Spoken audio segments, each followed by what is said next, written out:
IPO हो तो ऐसा, जी हाँ, लंबे समय से आईपीओ बाजार पे कोई बातचीत नहीं, कोई टीका टिप्पणी नहीं। ठंडा पड़ गया है जब से बाजार में सुस्ती आई है, लेकिन फिर से एक्शन लौटता हुआ दिखाई दे रहा है। बाजार की रिकवरी को देखते हुए परसों एक नया आईपीओ खुल रहा है मेन बोर्ड पे। एसएमई को लेकर के भी जरा गतिविधियाँ बढ़ती हुई दिखाई दी हैं। चलते हैं जरा हर्ष के पास, हर बार की तरह हमारे साथ जुड़ चुके हैं। और अच्छी बात यह है कि जब हम ये बातचीत करने जा रहे हैं इतने लंबे समय बाद आईपीओ बाजार को लेकर के, तो हमारे साथ तरुण जी मौजूद हैं। तो हर्ष, शुरुआत करें। बिल्कुल सर, और लंबे समय का सूखा अब हटता हुआ दिख रहा है और एरिस इंफ्रा से हम लोग शुरुआत करते हैं। ये आईपीओ आने जा रहा है तो इसकी डिटेल्स हम लोग आपके सामने स्क्रीन पर पेश करते हैं। देखिए आईपीओ की जो ओपनिंग कब खुलने जा रहा है, 20 मार्च को खुलने जा रहा है। क्लोजिंग 25 मार्च को होगी, क्योंकि बीच में सैटरडे संडे पड़ रहा है तो इतने दिन का गैप देखने को मिल सकता है आपको। शेयर जो क्रेडिट होंगे डीमैट में वो करीब 27 मार्च को होते देख सकते हैं।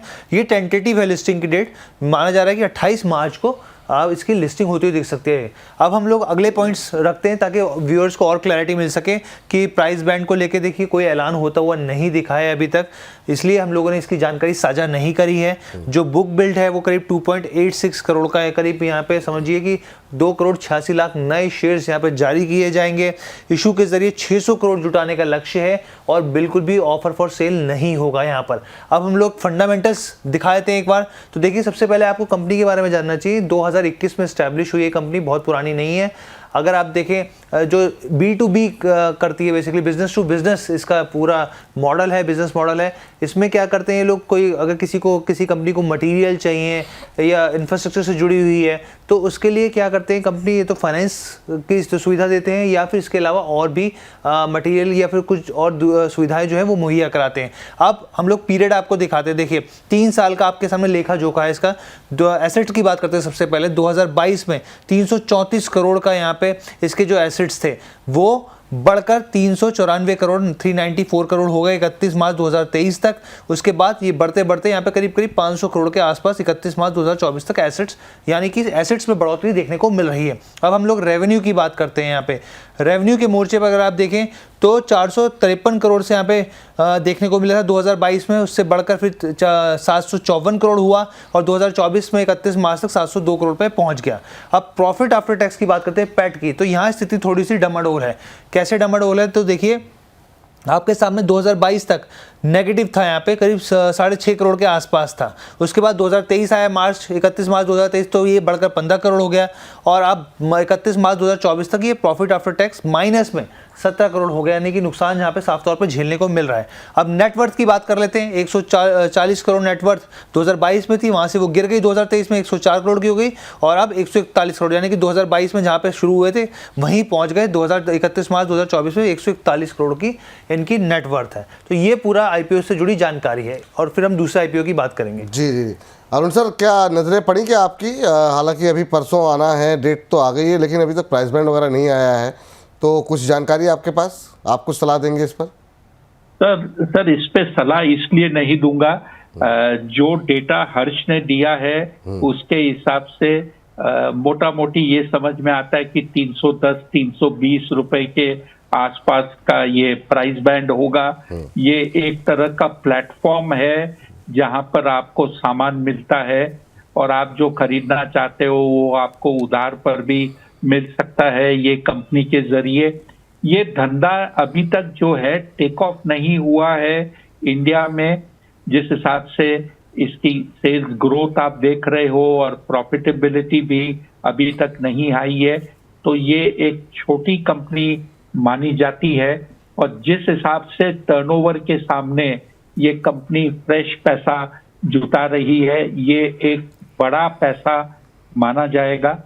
तो मेरे ख्याल से डिटेल मिलती है और कंपनी वाला इस मीटिंग रखकर समझाता है, तब जाकर कुछ आइडिया मिले। और अब इसकी जानकारी क्योंकि आपने दी है, मैं मालूम करता हूं कि इसका रोड शो बंबई में कब होने वाला है और फिर आपको डिटेल देता हूं। चलिए ठीक है सर, बस ये है कि आप रोड शो वगैरह पे तो जाइए तो सही सर, लेकिन बीच बीच में हम लोग को समय दे दिया। बिल्कुल रोड शो पे जाता मैं अवश्य हूँ। हाँ, तो नहीं मैं कह रहा हूँ रोड शो पे तो आप जाइए सर, वो तो आप जाते हैं, लेकिन समय दे दिया कि जैसे आईपीओ की लाइन लगती है आप हमें समय देना बंद कर देते हैं। वो समस्या हो जाती है सही। थोड़ी सी। चलिए हर्ष, चलिए हर्ष के पास चलते हैं। हर्ष, तो अभी इस पर जैसे और डिटेल आएगी, परसों आना है तो अभी एक दिन का समय है, देखते हैं और डिटेल आएगी तो फिर एक बार फ़ोन पे बात करके अरुण जी से राय ले ली जाएगी क्या करना है इस पर। अभी तो अभी स्ट्रेटजी जो है अभी 2 दिन बाकी है तो उसके बाद तय करेंगे। दूसरी खबर आप कुछ बताने वाले थे? बिल्कुल सर, क्योंकि हम लोगों का देखिए शो ही है कि हम लोग आईपीओ से जुड़ी हर एक छोटी से लेकर बड़ी खबर देते हैं, चाहे इन्फॉर्मेशन कम ही आई हो लेकिन हम लोग अपने व्यूअर्स के साथ साझा जरूर करते हैं। तो दूसरा जो है वो एलजी इलेक्ट्रॉनिक्स के आईपीओ से जुड़ी जानकारी है। इसमें क्या है, बेसिकली सेबी की तरफ से मंजूरी यहाँ पे मिल गई है। आईपीओ जो साइज है वो 15,000 करोड़ का होगा, ये जानकारी है अभी तक यहाँ पर। और पेरेंट कंपनी जो है वो करीब करीब यहाँ पे 10 करोड़ 18 लाख से ज़्यादा शेयर बेचेगी। साथ ही इशू जो है वो पूरे तरीके से ऑफर फॉर सेल होगा। और हम सब जानते हैं कि एलजी इलेक्ट्रॉनिक्स में चाहे आप कई तरीके के प्रोडक्ट्स मिलते हैं, यहाँ पे एसी हो, टेलीविज़न हो, वॉशिंग मशीन हो, तमाम तरह के प्रोडक्ट्स हैं। और इसमें एक बड़े बड़े यहाँ पर जो बैंकर्स हैं वो भी जुड़े हुए हैं, जेपी मॉर्गन हो, इसके सिटी ग्रुप हो, तो तमाम तरह के यहाँ पर स्थिति देखने को मिली है। लेकिन हाँ, हालांकि ये अभी क्लैरिटी नहीं मिल रही है कि कब तक ये आईपीओ आएगा, लेकिन अभी सेबी की तरफ से अप्रूवल तो यहाँ पर मिल गया है। एक आईपीओ लेकर के आए थे साउथ कोरिया वाले, उसके बाद तो बाजार की हालत ख़राब हो गई थी हुंडई पे। अब देखना ये है कि एलजी भी लेकर के आएगा तो क्या होगा। सर ये अब हुंडई के बाद एलजी भी आ रहे हैं साउथ कोरिया से, ये भी ओएफएस है, तो सारा माल यहीं चिपकाएंगे सर, क्या कैसे देख रहे हैं आप? अब जब आएगा तब तो डिस्कस करेंगे ही, फिर भी एक टिप्पणी आपकी। सर अभी तक इनसे मिलने का मौका नहीं मिला है, लेकिन अवश्य मिलेगा। टिप्पणी उस समय करूंगा। बट 2 चीज का जो फर्क है इसमें और जहां तक आपका Hyundai का सवाल था, Hyundai के पास में मैन्युफैक्चरिंग कैपेसिटी नहीं थी, तो 1.5 साल का एक विंडो था जहां पे कंपनी में ग्रोथ नहीं आने वाला था, जब तक उनका नया प्लांट पूना के पास जो लग रहा है वो चालू नहीं होता। जहां तक एलजी का सवाल है, ऐसा इसमें कोई तकलीफ नहीं है, इसके पास कैपेसिटी है, ये माल की क्षमता बढ़ा सकती है, ज्यादा माल बिकने पर बना सकती है और एक लीडिंग ब्रांड मानी जाती है, अपने जो वाइट गुड्स मैन्युफैक्चरिंग का ये धंधा करती है। बाकी जो आप चीजें देखें तो दोनों पूरी की पूरी तरह से ओएफएस है, पेरेंट कंपनी शेयर बेच रही है, पूरा पैसा उनको मिलेगा।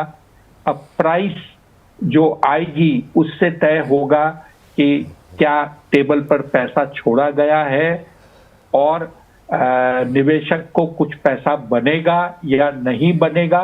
लेकिन इतना कह सकता हूं कि Hyundai के साथ जो हुआ उसको देखते हुए एलजी वाले कुछ ज्यादा, जो कहते हैं ना कि सेफ्टी फैक्टर रखेंगे, अलर्ट रहेंगे कि ऐसा दोबारा रिपीट ना हो।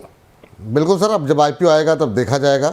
हालांकि एलजी के प्लांट की अगर बात करें सर, जो इनका साउथ कोरिया में प्लांट है, कंपनी मुझे काफ़ी पहले लेके गई थी अपना प्लांट वगैरह विजिट कराने के लिए, तो काफ़ी अच्छे प्लांट्स हैं इनके, काफ़ी वहाँ पे काफ़ी डिटेल में, मतलब उस समय मैंने अध्ययन किया था एलजी को लेकर के, तो इसमें कोई दो राय नहीं, कंपनी अच्छी है, भारत में भी काफ़ी तेज़ी से विस्तार हो रहा है। लेकिन अब देखते हैं प्राइस बैंड वगैरह क्या निकल के आता है, उसके बाद से और डिटेल में एनालिसिस किया जाएगा सर आपके साथ। हर्ष, बहुत बहुत शुक्रिया, धन्यवाद आपका। लेकिन सेगमेंट को अभी जिंदा रखते हैं, मतलब समाप्त नहीं करते हैं, क्योंकि सर आपको देख करके बहुत लोग सवाल करते हैं।